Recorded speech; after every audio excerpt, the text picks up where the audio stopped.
It's a new season, we have European football to look forward to, and we've been very busy in the transfer window. Let's get into it and find out who has joined the club.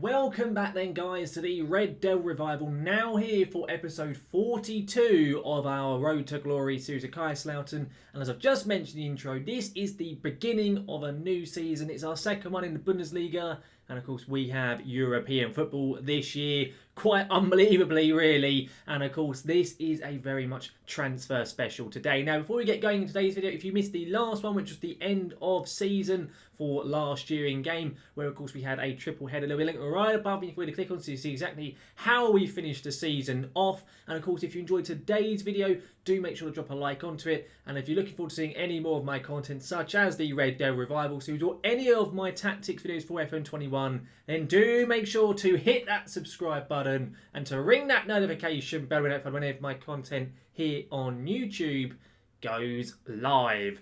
Now, I'm here on the transfer screen because we have a lot of transfers to get through. We'll start here first of all and then take a look at what else has been going on, where we're predicted to finish this season, and then of course get on with our first game of the season in the league, which today is up against Borussia Dortmund at home, because you want to start life off nice and easily. We've had a lot of players going out. We brought in just shy of 15 million, and we brought in a lot of players as well for around about 20 million. Some of them are youngsters, some of them are first teamers. It'll be interesting quite where everyone does fit in. In terms of who has left, I'll run through them all very quickly. Robert Glatzel, the striker we brought in last year to be a backup, he has left. He's gone to Nuremberg for £1 million. Basically, we bought him in for £500,000. He didn't play a huge amount. He didn't actually score last year. He's gone to Nuremberg. We doubled our money on him. I was happy with that. Lawrence de Bock, our kind of third choice, fourth choice left back really. He's gone to Arminia Bielefeld for just over 200,000. We bought him for just under it, so a small amount of profit there. Now, one sale, I did mention this at the end of last episode, where there was interest in him. Pelayo Moria has gone to Schalke for £9 million.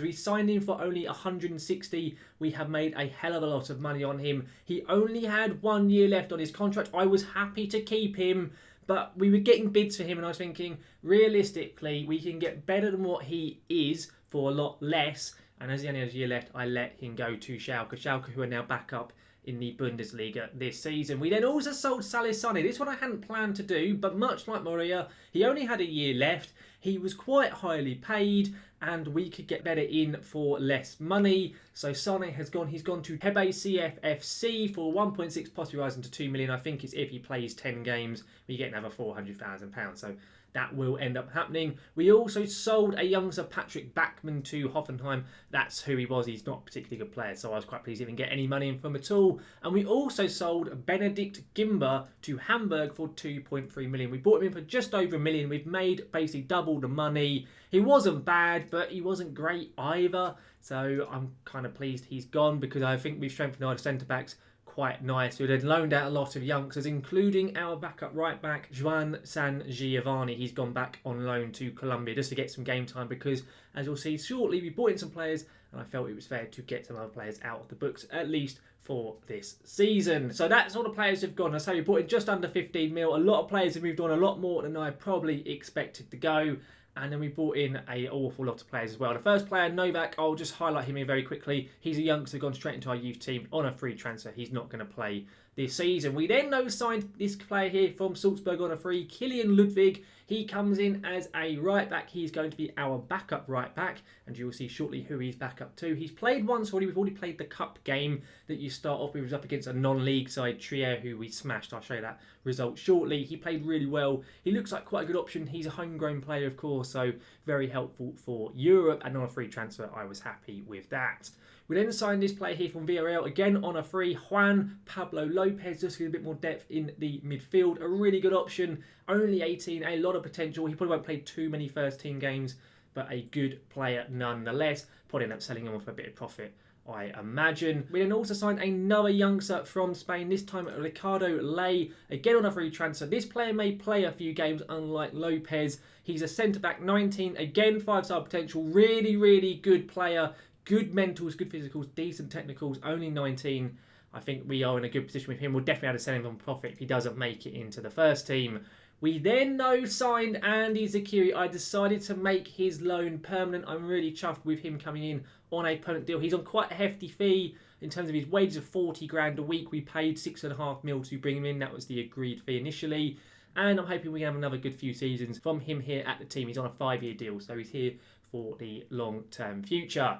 We then signed in a new right back. I could not get Nico Williams back in on loan, so I signed this player here from Augsburg. Augsburg got relegated. He had a release fee as a result. Angelo Bruckner, he is 21, he is German, he is a really, really decent right back. He won't be playing today, he is suspended from last season with Augsburg. Comes in for just over £6 million, he's 21, got quite a lot of potential. He's a really well-rounded player, can play in a lot of different positions as well, which is really handy. He will mainly be playing at right back for us, and I really like the look of him. 22 grand a week, 4-year deal, there's no release fee or anything like that in his contract. Really excited to see how he then gets on. The reason why we signed Salif Sane, by the way, is because of this player here, Frederick Arnoux, who came in from Paderborn. Again, Paderborn, much like Augsburg, were a relegated team. He had a release fee. I activated it. And this player, I think, could be a really good option for us. He, again, is German. It says he's a right back. He's not. He's a centre-back. And he is really competent. In my opinion, he's better than Sane and Gimba. And to bring him in for 2.3 million, he's only 26. He's on less money than they both were on.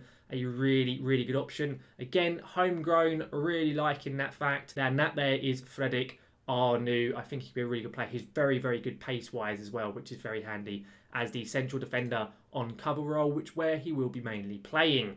After Arnoux coming in, we then signed Szymon Zakowski. This was the player brought in to replace Polayo Molia, and I made a slight tweak as well to our tactic, which I will show you very shortly. He is a really well-rounded player. He's on quite a big fee in terms of his wage of £37,500. He came on a free transfer though from Poland, and Zakowski I think could be a really good option. We're going to be playing him as a box-to-box midfielder on support, which again I will show you shortly, but he's a really good player, very well-rounded. He looked very good in his first game, which he played, although it was against a very small team.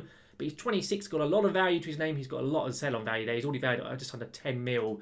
So I think Simon there could be very, very good. We then also brought in a backup to Zakowski in Conor Gallagher, who comes in on loan from Chelsea. We're just paying his wages, really cheap deal, and another good option as that box-to-box midfielder in terms of Gallagher. So chuffed with him coming in.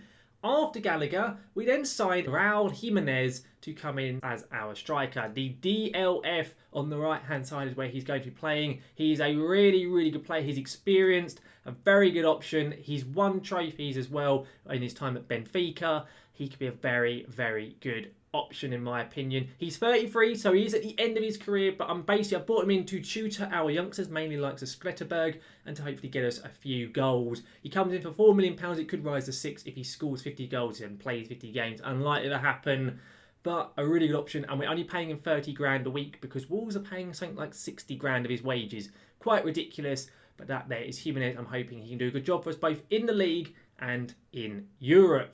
We then signed a new keeper. This player isn't going to be first choice. I couldn't really find anyone to be better than Krapikas, at least on paper. But Dragan Losic here comes in as our new backup. He's better than Fruchtel, but not quite as good as Krapikas, but can hopefully give a bit of competition for him. He's just coming in for just over £1 million. A backup option, 10 grand a week. Really, really decent player. Very, very happy with Dragan here as well. He played in the Cup, looked quite good, but of course, again, it was up against a very poor team. And the final signing which we made was Aaron Ramsey. Another bit of experience coming in to hopefully tutor some of the players. He just comes in as a backup, either to play as our regista or as the Mazzala on attack in the central midfield. He's a really good option, and as I say, really good mentally as well. We also managed to keep Pellegrini on loan with us as well, which of course was fantastic news as well. But that is all of our transfers wrapped up. It's been a very, very busy time.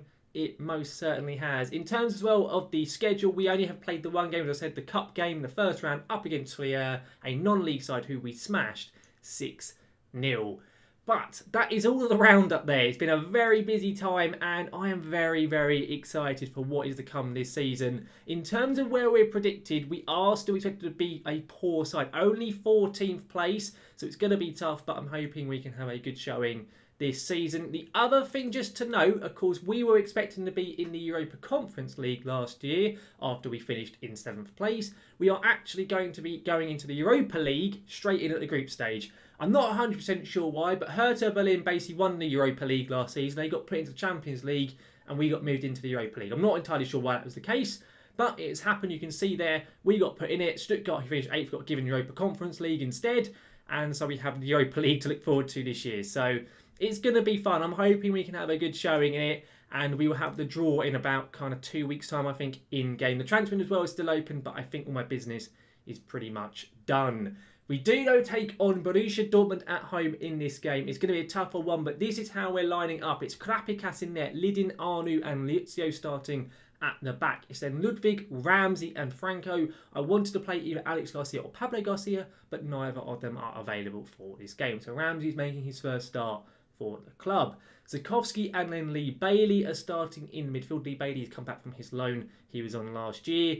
At the moment, the other players who I want to play there are not fit. That's why he is playing in this position. It's then Jimenez and Zakiri starting up front. I have started Jimenez ahead of Pellegrini just because of the fact he had a good showing in the cup, and I felt that was fair. But that is how we're going to be lining up. So let's get into this game and let's see how we do for our first proper game, really, of the season and how we do go on. We've got to give a number to Ramsey. We'll give him number 18. I've got to give one to Sam Byram, who I couldn't sell. He so far has just refused to leave the club. I'm trying to find him a new team because his contract expires next season, but nobody wants him. It is Mauricio Pochettino's Dortmund, by the way. There is their team. They've got a lot of good players in that side. They most certainly do. I'm going to say to more underdogs here, of course, we're at home. It's never going to be easy up against Dortmund, but hopefully we can at least have a positive performance. Overall, let's get into the game and let's see how we do. Of course, our lineup, the 5-3-2, we are very much used to seeing at this point. Oh, please, lads, just don't get smashed to bits at home. If we can try and get a draw or something to start the season, that'd be fantastic. So Dortmund going with a very normal 4-2-3-1. Come on, boys, let's have a good start to this season and find ourselves hopefully pushing again for European spots. I'll be honest, I don't think it's going to happen. I think we're going to probably be more around top half kind of positions, maybe 9th, 10th maybe. I think European spots will be tough considering the extra fixture congestion we're going to have, but you never know. The board only want mid-table, I believe, in terms of their expectations. They want us to get to the knockout stage of the Europa League, so hopefully we can do that. It'll be quite fun, but we'll of course have to wait and see. We finally have our first highlight of the game here. It's a dreadful throw-in from the new right-back Ludwig, but then a good recovery slide tackle there. Good stuff from him. Lidin here. I'm really looking forward to seeing quite how our defence does this season. I think the defence is probably the area that's been improved the most this season. New right back. We've got new centre backs as well who I think are better. And I think we're just in a better position. The youngsters are really improving. Liuzio, who I never really brought in to be a centre back, is looking really good as one. And oh my days, Hector Franco started off the game really well, hasn't he? Just giving away a stupid pen that's obviously going to get given by VAR. They're going to go and check it. Of course they are. We all know what's going to get given here because it's always the same. They never overturn it. Or very, very rarely. It was obviously clearly inside the box. So the ref is checking it.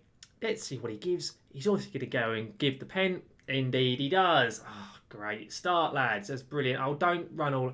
Oh, he's going to run all the way over now, isn't he? Of course, he's all the way over. Probably just go and book Franco or just go and give him a warning. Oh, no, nothing. What a waste. Now he's booked. What is this ref doing? What is he doing? Oh, okay, well, here comes Jonas Wind. He steps up. Now he does the Danish striker, former Copenhagen man. Okay, the ref is just being an absolute bastard at the moment. What is he doing? Jonas Wind stepping up. It's a good pen. It was a really decent effort there. Krapikas went the right way, but just couldn't reach it. I'm going to go and encourage the lads, and hopefully we don't just dwell on that and fall away. But even so, it's not the end of the world. It's Dortmund, isn't it? And they finished second in the league for a reason. They also, I think, have just won the German Super Cup against Bayern. They literally played only a couple of days ago. They are looking very strong, our Dortmund. Okay, highlight though, Franco. He lumps it up. Zakiri, of course, now as a full-time player. Come on, Andy Zakiri! Oh, how has he missed? I thought that was going to be a guaranteed goal. It's on his stronger left foot. I was thinking, oh, easy goal there for Zakiri. But no, he's just ballsed it up. Still, we're not looking bad. You look at the stats overall. Other than that penalty, Dortmund haven't really had a chance. So as I was saying that, they've now got a corner here. Reina puts it in. Zagadou cannons it off the bar. Thankfully, that doesn't go into the back of the net for us. But even so, we're still whizzing through this game, or whizzing through the first half even, and things aren't looking too bad. We haven't had a shot on target all game currently. Not ideal. I may make some substitution at half time. In fact, I think we will do. I'm going to thrash my arms, so I'm far from pleased because it's not good enough from us. We haven't been good enough, especially going forward. I'm going to take off, I think, Zakiri for Skretterberg. I want to bring him onto the pitch and see how he does. get on. Let's get into the second half and hopefully have a better performance in it than the first. We just have some shots on target. That would be nice because we're over 50 minutes in. Still no effort on target as of yet. Really. Oh, there we go. We got one. It took 60 minutes for us to have one. Not ideal, really, is it? Not ideal at all. And we're still not seeing anything, so we're going to make some more changes. Ludwig's picked up a bloody injury, of course he is. I have to bring on bloody Sam Byram, which is not ideal. And we're also going to go 5-2-1-2, like so. Bailey can stay like that. I'm then going to sub off, I reckon, Ramsey and get Gallagher onto the pitch, and then we'll swap these two over and like so. I think that's how we'll line up and just see if we can have a better reaction. I'm going to tell Jimenez to go as a pressing forward instead. That is his more natural position. We'll go attacking for the last 20 minutes. I don't know if we'll get anything from it, but it's worth a try. We're losing. We need a goal. We need to see some late drama from the Kaiserslautern boys. Maybe we can do it here. I think this highlight isn't a proper one. It's been headed easily back to Crappy Cast. That's probably just going to have the highlight fizzle out, I would imagine. Is this highlight ever going to end? It's still going on. It's still the original one where we headed it back. I don't know if this is a proper one or not. I still don't believe it is. I think the game is just teasing us currently, if I'm honest with you. Chan puts it in. Rocker here. Rodriguez. Klosterman. Actually, it might be a chance. Klosterman. He fires wide. Okay, so that was the whole highlight. What a waste of time. What was FM doing there? I've got no idea. We're going to go and demand more from the boys. Emre Chan now with it. Bailey, oh, he's lost it. Come on, Litsu head is clear. We don't have anyone there. Why is no one dropping deep to try and get that ball? But Franco heads it. Is anyone going to be there? The answer to that question is a big fat no. Because, of course, there's not. Why would the players ever want to be trying to get to the ball? Deary, deary me. Klosterman, I'm not been impressed with the boys in this game. I know it's a tough team, but it's not a great showing from us. It really isn't. Chan here, Vind, probably going to be 2-0. Indeed it is. Jonas Vind, he is a very decent striker in FM. If you can get him playing properly, we had him at Norwich on the Twitch save. I could never get him to work for me. He was the wrong type of striker. But in the right type of system, he can be very, very deadly. And sadly today, I think Dortmund just outplayed us. They got another chance here. Maybe us going attacking wasn't the best idea, if I'm honest. Every time that ball gets headed clear, there is no one up the pitch to get onto it. It's very, very frustrating. Klosterman with Charlison. Is there anything else we can try and change? I'm going to get Bailey to go more attacking. I'm also going to tell Franco to go more attacking as well on this left-hand side. I don't know if it's going to help, but we'll try and see if it can do. That ball there from Byram is so shit. Honestly, I cannot wait till he goes. I may just actually terminate his contract. He's so poor. He honestly is so poor. And we agreed, I think, 2 or 3 different transfers, and both times he's turned the contracts down. Hang on, Raul Jimenez here. Come on, Jimenez. Can he get a goal on his home debut?